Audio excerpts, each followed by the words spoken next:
Igreja. Tá bom, até que vocês estão bem, eu não vou ter que repetir hoje. Como é que vocês estão? Tá todo mundo bem?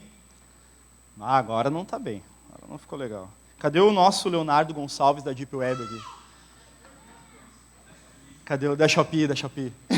Léo, vem, Léo, me ajuda? Te importa, Léo? Tem problema? Pode ser? Não vai dizer que não na frente da igreja, né? Isso aí não...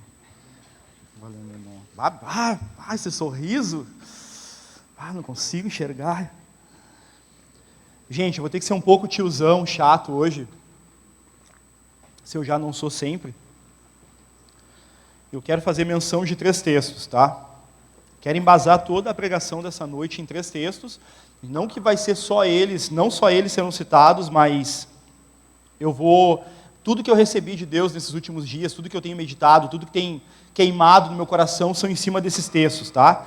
Então eu quero conversar um pouco com vocês, mas já quero de antemão pedir que vocês deixem abertos. São 3 textos. Então já deixem abertos aí, eu vou falando, e quando chegar no momento certo, eu digo vocês já têm os textos engatilhados. Amém?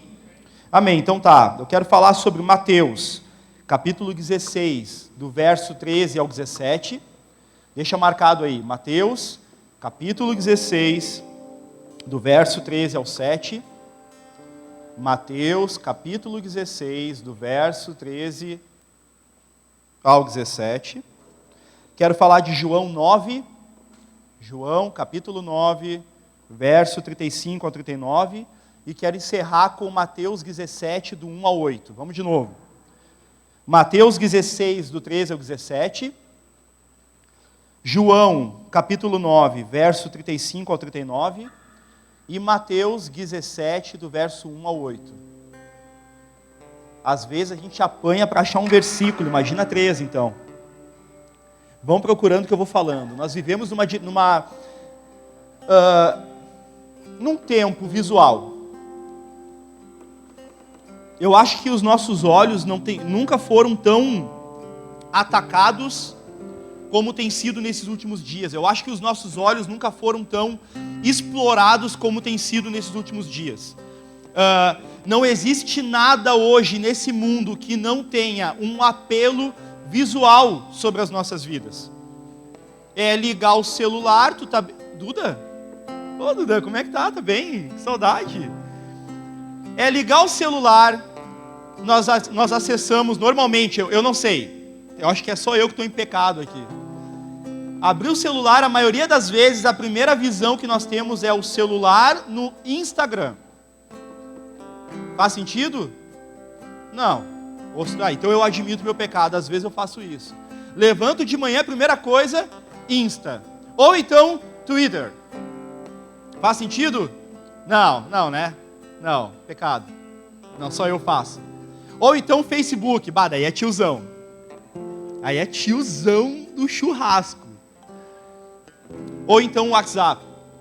Não sei. Nós abrimos essas redes sociais, muitas das vezes antes mesmo de lavarmos o rosto, ou abrimos a palavra de Deus, ou de dar oi para a família, ou oi para o cônjuge. E aí, como se não bastasse os nossos olhos serem atacados nessas redes sociais, ainda dentro dela, enquanto arrastamos o feed para baixo, para cima, de um lado para o outro, aparece Nike, aparece Adidas, aparece aquela viagem dos sonhos. Ou quem nunca falou assim, preciso de meia, minha meia está com um rasgão bem no dedão. Aí abre o Insta, meias na promoção. Nós somos atacados o tempo todo. Eu sou corretor de imóveis. E quando eu faço uma visita, quando eu faço um atendimento a um cliente, normalmente as pessoas começam a pedir desconto. Antes mesmo da negociação. Antes mesmo de ver o imóvel. Elas começam, olha só, eu quero ver contigo. Mas o valor está X, tu tem como baixar para Y? Qual foi a dica que me deram quando eu cheguei nesse trabalho que eu estou de corretor? Lucas, não negocia antes de mostrar o imóvel. E eu fiquei, mas como assim não negocia antes de mostrar o imóvel? Beleza, vamos aplicar esse negócio. Estão há mais tempo do que eu, eles devem saber. Lucas, tu baixa o valor de X para Y? Não, depois a gente vê. Antes vamos fazer uma visita, vamos conhecer o imóvel. A pessoa pisa na casa, ela olha a casa, ela já não quer mais negociar. porque ela se apaixonou pelo que viu. Os nossos olhos são atacados o tempo todo, em todo momento. E no reino de Deus, essa verdade não é diferente. Os nossos olhos têm sido disputados desde sempre. Desde lá no jardim, sim, a água, a boca está seca, óbvio. Não, eu tenho, Laís, não precisa, eu tenho. Valeu, eu tenho. Tenho 3 copos aqui. E desde sempre, os nossos olhos foram disputados. Desde lá do início, no jardim, onde Deus cria o homem à sua imagem, conforme a sua semelhança.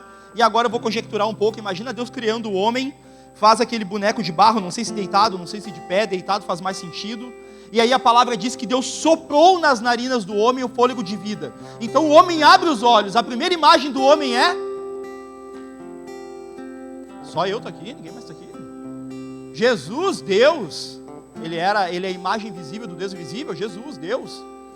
O homem abre os olhos e olha para Deus. Desde esse momento, o diabo começa a disputar essa visão. Então chega um momento onde a serpente conversa com Eva e começa a falar a respeito de uma árvore que tem um fruto que é bom para dar conhecimento e que vai tornar eles iguais a Deus. Então a palavra diz que Eva, olhando para a árvore e vendo que o fruto era bom e desejável para dar conhecimento, a partir desse momento, os nossos olhos saíram do lugar que nunca deveriam ter saído.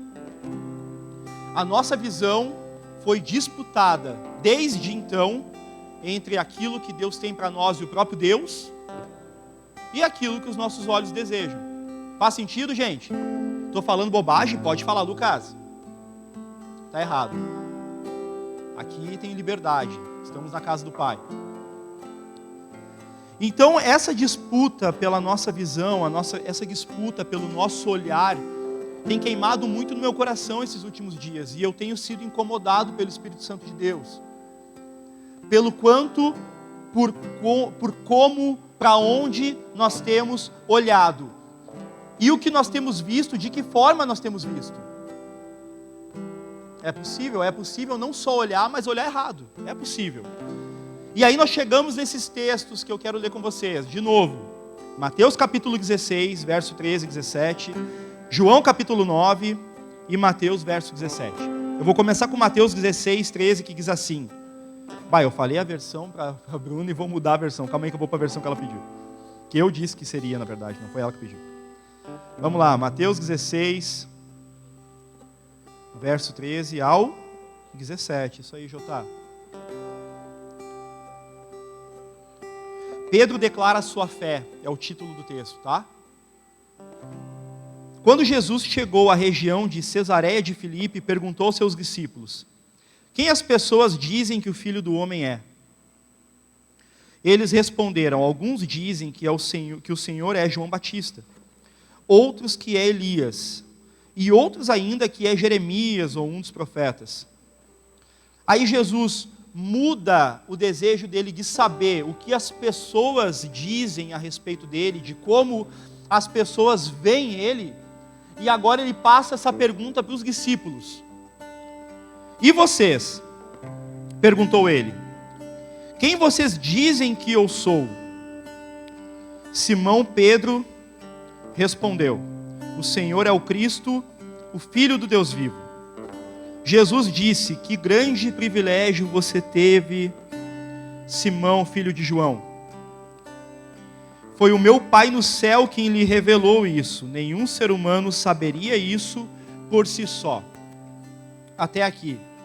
Então existe uma verdade. O Filho de Deus pisa na terra. Pode ir para João 9, já.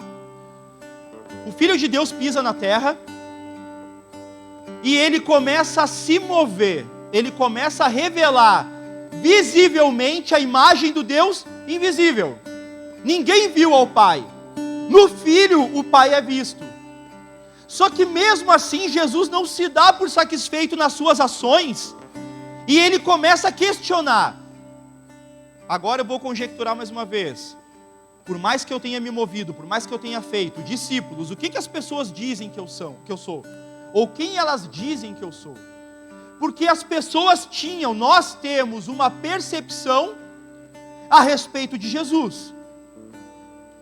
cada um de nós, se for perguntado aqui, cada uma das pessoas do mundo, na verdade, se forem perguntadas quem Jesus é, cada uma delas vai ter algo a dizer. Verdade ou mentira? Amém ou não amém? Amém, igreja, amém. Não é verdade? O que o mundo mais diz? Jesus é amor. Ou então, Jesus não faria isso. Quem é que já ouviu essa? Jesus não faria isso. Tá, mas tu conhece Jesus? Não, mas eu tenho uma visão a respeito dele. É muito fácil, às vezes a nossa visão ela não tem base nenhuma no conhecimento de quem ele é. É basicamente o que nós achamos.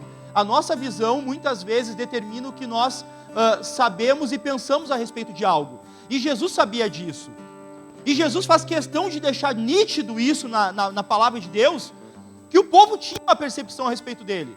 A questão é que a visão que o povo tinha a respeito de Jesus não era completa ou certa. Quem os homens dizem que eu sou? Alguns dizem que tu é João Batista. João Batista tinha morrido há pouco tempo. Ou outros dizem que tu é Elias. Ou alguns dos profetas. Nenhum deles acertou. De certa forma sim, porque Jesus é um profeta também. Mas era muito mais do que isso. Só que cada um deles tinha uma percepção a respeito da sua experiência ou da informação que tinha a respeito de Jesus. E na maioria das vezes errada. E assim tem sido os dias de hoje. O mundo tem uma percepção a respeito de Jesus. Estou certo ou estou errado, igreja? Estou certo, creio que estou certo. Isso não é relativo.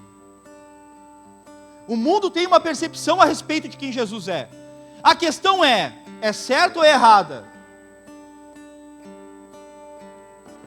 E a questão mais ainda, que é maior do que tudo isso, não só o mundo tem uma percepção a respeito de Jesus, mas nos últimos dias o mundo tem tentado nos dizer quem Jesus é. Isso faz mais sentido ainda. Como se não bastasse ter uma visão errada de quem Ele é, querem nos dizer quem Ele é. Nos apontar e confrontar o que nós sabemos e vemos a respeito de Jesus. Agora Jesus muda o foco da pergunta. Já não é mais o que as pessoas dizem quem eu sou. Agora Jesus aponta para ti, Gabi, Duda, Lucas, Oribes. Acho que não tem outro Lucas hoje. E agora o que vocês dizem que eu sou? E aí a pergunta complica. Porque ninguém fala, pelo menos não de imediato, a não ser uma pessoa só. Pedro diz, tu és o Cristo, o Filho do Deus vivo. E aí Jesus diz, bem-aventurado é tu, Pedro, porque é impossível uma pessoa saber disso, se não for pelo meu Pai o revelar. Então existe uma percepção do mundo a respeito de quem Jesus é, e existe uma pergunta de Jesus para cada um de nós nessa noite a respeito de quem Ele é. E a grande verdade é que nós não temos condições de saber quem Ele é por nós mesmos. Mas ao mesmo tempo que nós não conseguimos saber quem Ele é por nós mesmos, nós damos ouvidos a qualquer um a respeito do que pensa sobre Jesus. E não ouvimos o único que pode revelar quem Ele é, que é o Pai através do Espírito Santo de Deus. Então faz essa pergunta para ti agora e não quero saber a resposta. E nem fala para o teu irmão do lado, mas quem Jesus é? O que tu dizes que eu sou? Faz mentalmente, abstrai, finge demência, nada está acontecendo, mas responde para ti mesmo. O que os homens dizem que eu sou? A verdade é que a nossa percepção em Jesus, quando ela não parte de uma revelação de Deus a respeito de quem Ele é, ela começa a ser mesclada com o que nós queremos que Ele seja, ou o que nós achamos que Ele deve ser. E aí começamos a caminhar a respeito do ministério de Jesus e começamos a entender que tudo que Jesus fez aqui envolvia uma parte de um povo que não acreditava, porque olhava para ele e não via quem ele dizia ser. E aí nós chegamos em João capítulo 9. Vai comigo para João capítulo 9.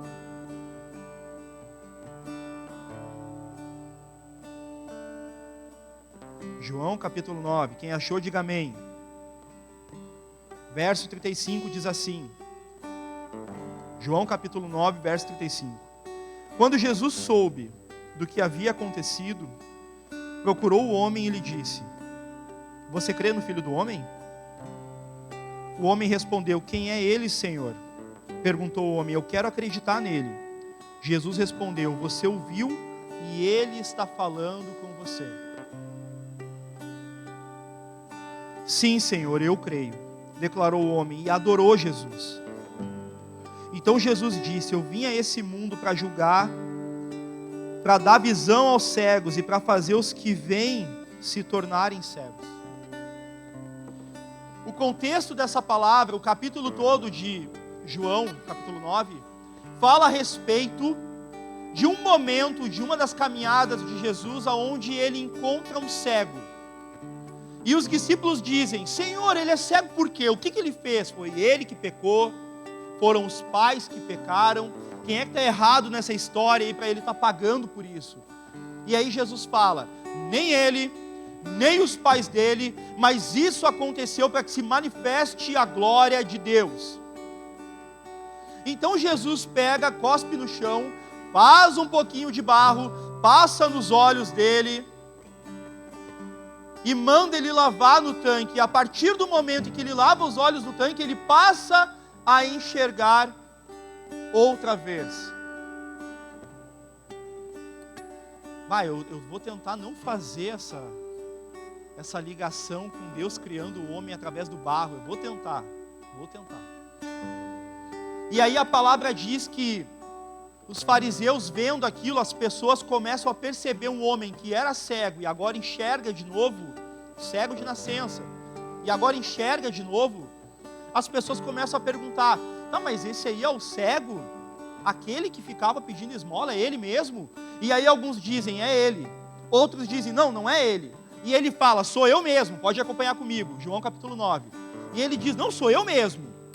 E aí as pessoas levam aos fariseus e pedem uma explicação e apresentam essa situação.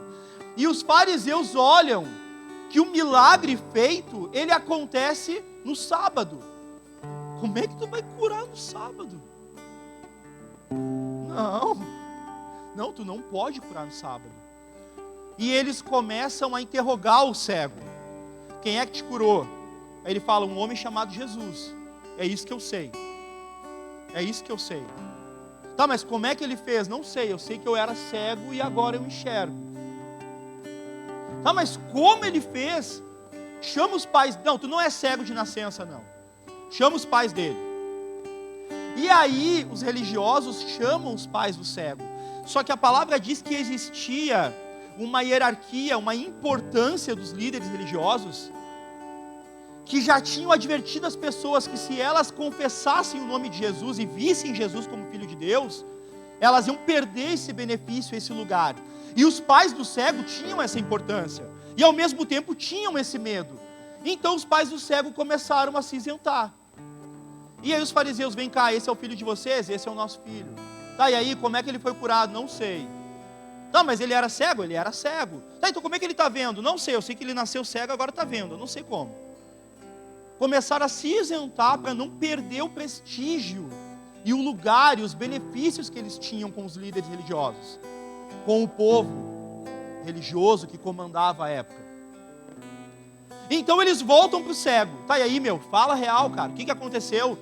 Tu foi curado como? Não sei, velho, foi Jesus, ele disse que o nome dele é Jesus, eu era cego, agora eu vejo. E aí eles perguntam mais uma vez, e aí ele diz: tá, olha só, vocês estão perguntando demais a respeito dele. Por algum acaso vocês estão vendo ele também como Filho de Deus? Querem acreditar nele agora? Aí a palavra diz que eles: não, tu é pecador, tu não sabe de nada e quer nos ensinar. vai tu que é servo dele, nós não. E aí o cego passa a falar com Jesus. E nós chegamos no verso 35. E o nome desse verso, dessa parte, é cegueira espiritual. Cegueira espiritual. E aí, ele vai e fala com Jesus, e Jesus se apresenta, falando, tu acredita no que fez no Filho do Homem? Ele fala, onde é que ele está? Eu preciso ver ele para acreditar. Aí Jesus fala, mas é eu que estou falando contigo. Ele, então eu creio. Eu vi o suficiente. Eu não preciso ver mais nada. Tu é o homem que eu vou adorar. Tu é o Filho de Deus. Tu é quem tu diz que é, para mim basta. Eu creio no que eu vejo. E nós temos vivido dias muito parecidos com esses desse capítulo 9. Existe uma perseguição, existe um empenho e uma preocupação que nós não venhamos a ver de verdade. Assim como aquele cego que foi encontrado por Jesus e que o desejo de Jesus era curar ele, e ele não era cego por conta de pecados dos pais, nem pecados dele. A verdade é que ele era cego para que a glória de Deus se manifestasse na vida dele, é isso que a palavra diz. E esse é o desejo de Jesus em nós nesses dias.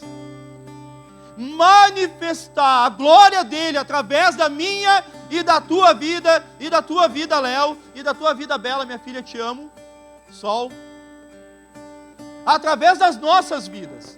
Mas toda vez que nós começamos a dar indício de que nós vamos enxergar de verdade, existe alguém ou pessoas que tentam nos cegar de novo. Não, é no sábado. Não, no sábado não pode, não dá. E existe um espírito desses dias tentando cegar os filhos de Deus. Para que nós venhamos, ao invés de demonstrar e vivermos e mostrarmos para o mundo a glória de Deus, ele tenta de novo nos fazer ser cegos, para que a gente sente no cantinho e fique só daquele jeito. E sabe o que é o pior? Nós como igreja estamos aceitando isso. Essa geração tem aceitado isso. É uma geração que não contempla mais o Senhor. Nós temos passado por dias onde o foco do nosso olhar tem sido cada vez mais nós mesmos. A gente tem olhado muito para nós e pouco para Jesus. E sem perceber, aqueles que foram curados para a glória de Deus, para que pudessem enxergar, estão voltando a ficar cegos. Faz sentido isso ou estou falando bobagem? Faz, né? Faz sentido. Lucas, como é que eu resolvo isso? O que eu faço com isso? O que eu faço com isso? Em primeiro lugar, eu quero te convidar a te despedir de tudo aquilo que tu acha que Jesus tem que ser. Eu sei que talvez tu tenha um formato dele aí. E ele não pode agir além dessas 4 linhas que tu já formou.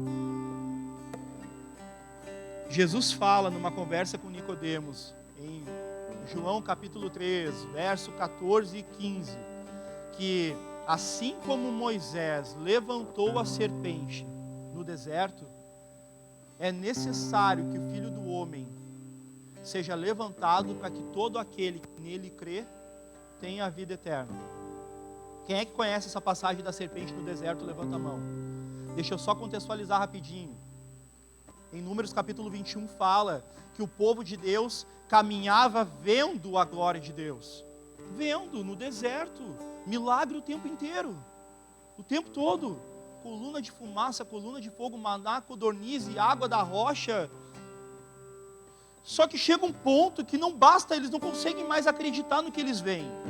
Não é mais o suficiente, porque eles tinham uma expectativa que não estava mais sendo suprida. Então eles começam: nós estamos com fome, nós não aguentamos mais comer o teu maná horrível.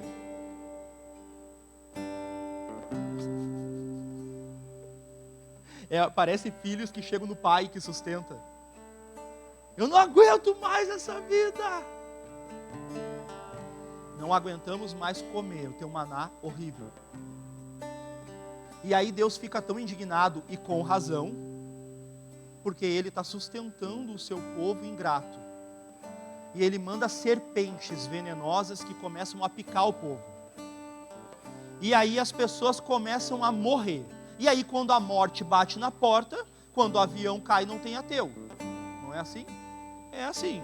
Aí Moisés clama a Deus para que nos salve da serpente, para que nos livre da serpente, porque a gente está morrendo. E aí Moisés ora a Deus, e qual é a resposta de Deus? Isso é muito interessante. Deus não diz assim, então tá, plim, tchau serpentes.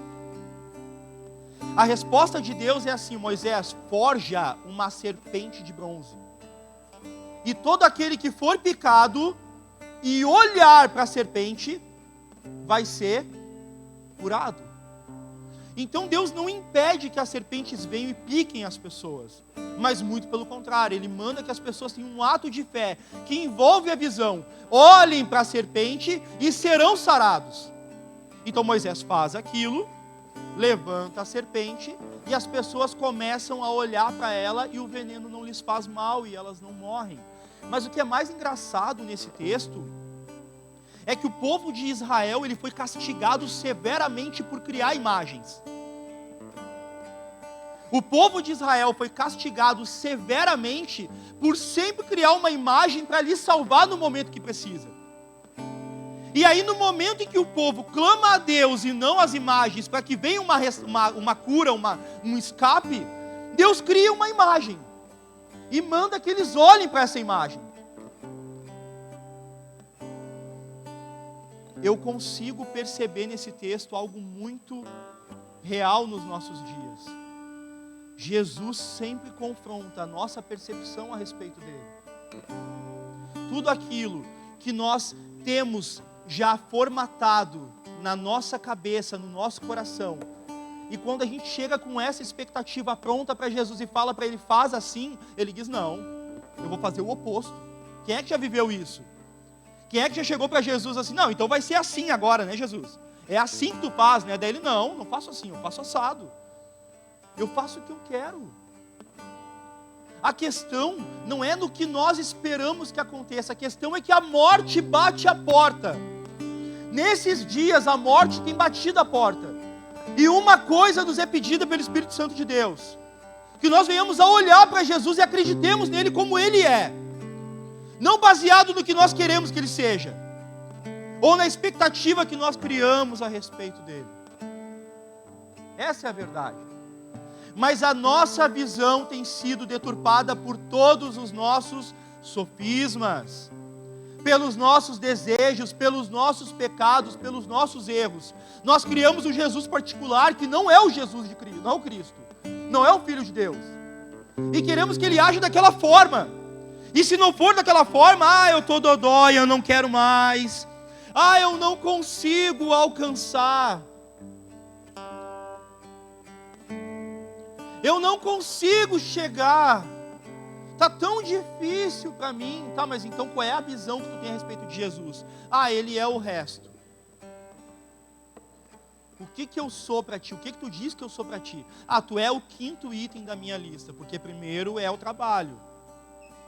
Depois é os meus relacionamentos, depois é a faculdade, aí tem um canto pro Fortnite, que eu jogo, ou Netflix, e depois, quando sobra um tempo, se sobrar, se eu não dormir orando, o resto é teu. A questão não é o nosso tempo, a questão é o olhar que nós temos sobre Jesus, ele não é importante para nós. Desculpa eu te dizer isso. Ele não é importante para nós. E isso é natural que aconteça. É natural que aconteça. Sabe por quê? Porque só tem uma forma de olhar Jesus da forma que ele deve ser olhado. Abre comigo em Mateus capítulo 17, do verso 1 ao 8. Esse eu faço questão que vocês abram. Mateus capítulo 17, do verso 1 ao 8. Mateus capítulo 17, do verso 1 ao 8, estamos encerrando. Só para fingir que está encerrando mesmo, para vocês ficarem mais Mas calma. O título desse texto é A Transfiguração. 6 dias depois, Jesus levou consigo Pedro e 2 irmãos, Tiago e João. Só uma pergunta, quantos discípulos eram? E quantos Jesus levou aqui? Enquanto os 3 observavam, a aparência de Jesus foi transformada, de tal modo que seu rosto brilhava como o sol e as suas roupas se tornaram brancas como a luz. De repente, Moisés e Elias apareceram e começaram a falar com Jesus. Pedro exclamou: Senhor, é maravilhoso estarmos aqui. Se quiser, eu farei 3 tendas, uma será sua, uma de Moisés e uma de Elias. Prestem bem atenção nisso. Enquanto enquanto Pedro ainda falava, uma nuvem brilhante os cobriu.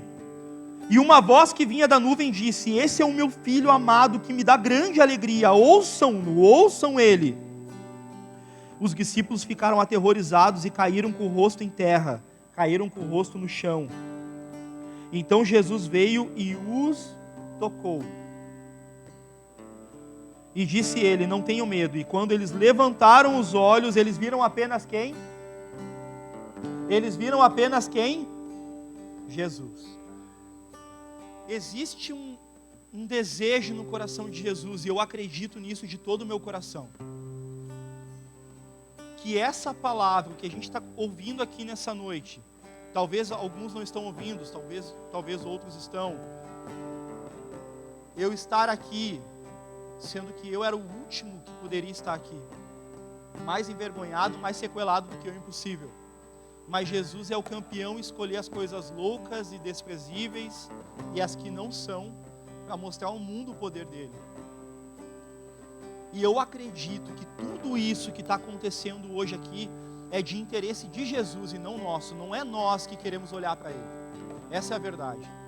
Porque eu duvido que 100% de nós nesse lugar estamos aqui para olhar justamente para Jesus. Eu acredito que existem outros desejos movendo o nosso coração. Talvez ver amigos, talvez comer o espetinho do Jeep que está maravilhoso, depois passem lá. Ou talvez tocar ou ouvir o louvor. Eu acredito que Jesus não é o único motivo de estarmos aqui.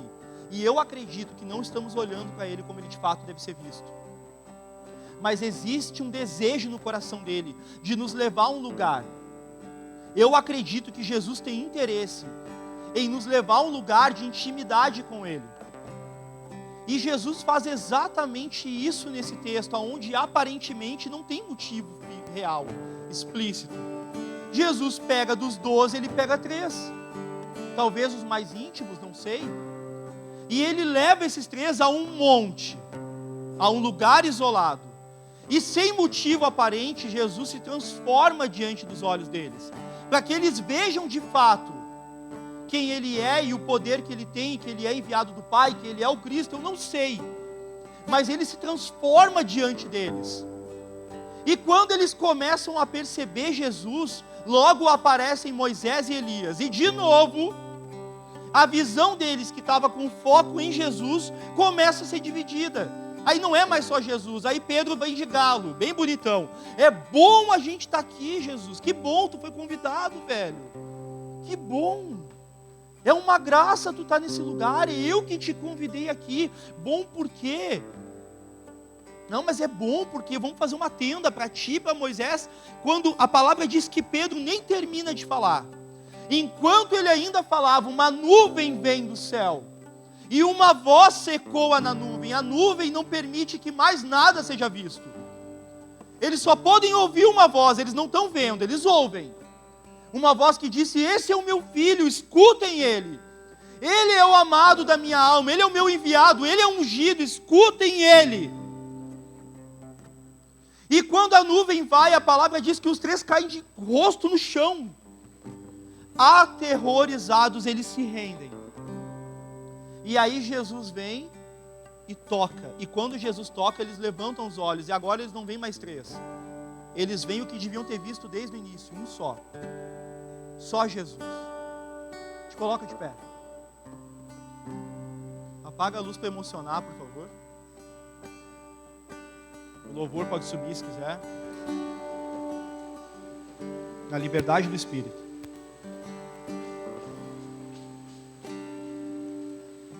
Jesus não é o que o mundo diz. Jesus não é o que o teu achismo diz, e nem o meu.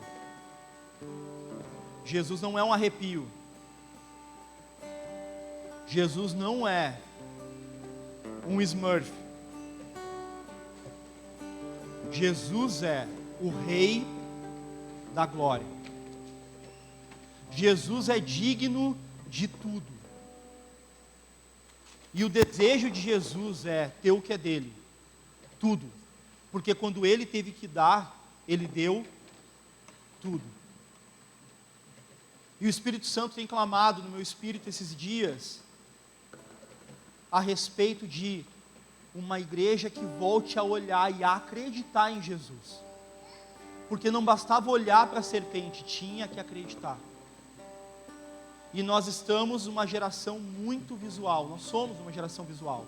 Eu preciso ver para acreditar, e nunca foi assim. Nunca foi assim. Quando Moisés chega diante daquele mar, com o faraó atrás, com o povo atrás, e com o mar na frente, o povo fala: e aí, Moisés, o que nós vamos fazer? Não tinha cova o suficiente para morrer lá? Aí Moisés diz assim, ó: aquietai-vos e vede o grande livramento que o Senhor Deus vos dará nesse dia. Legal, então ele tinha o milagre pronto. Não, aí ele vira depois desse texto e olha para o céu e diz: e aí, pai, o que eu faço? E aí Deus fala: por que está clamando a mim? Fala para o povo marchar. O povo caminha e o mar se abre. A fé nunca vem antes, porque se vem antes e tu enxerga, não é fé. Então chegou um tempo de voltar a acreditar em Jesus. Ele não é aquilo que tu acredita, ele é muito mais. Ele é muito mais. Só que eu acredito que simplesmente falando não é o suficiente. O Pai precisa nos revelar nessa noite, e esse é o desejo dele. Então eu quero convidar aqui na frente todos aqueles que o Pai tem tocado. Todos aqueles que o Pai tem tocado enquanto eu falava. Talvez tu riu, talvez tu bocejou, mas dentro do teu espírito algo aqueceu. E eu sei que o Pai está te chamando. Todos aqueles que o Pai chamou, e eu sei que tem, eu quero convidar aqui na frente essa noite, para que de fato, a partir de hoje, sejam tocados por Deus e recebam uma revelação de quem Jesus é. E comece a caminhar diante disso. Tu és o Cristo, o Filho do Deus vivo. Muito maior do que eu sonhei, muito maior do que eu imaginei. Muito mais poderoso do que eu podia pensar ou conceber. E esse Cristo está te chamando hoje. Esse Cristo quer te tocar hoje. Ele quer se revelar para ti. Existe um desejo no coração de Jesus. Que tu veja Ele de verdade. Não veja o Jesus da TV, nem o Jesus do Insta, nem o Jesus do TikTok, nem o Jesus até mesmo do YouTube, até mesmo de algumas igrejas. O Cristo, Filho do Deus vivo. Então, enquanto o louvor ministra agora, eu convido aqueles que o Pai tem chamado, vem aqui na frente.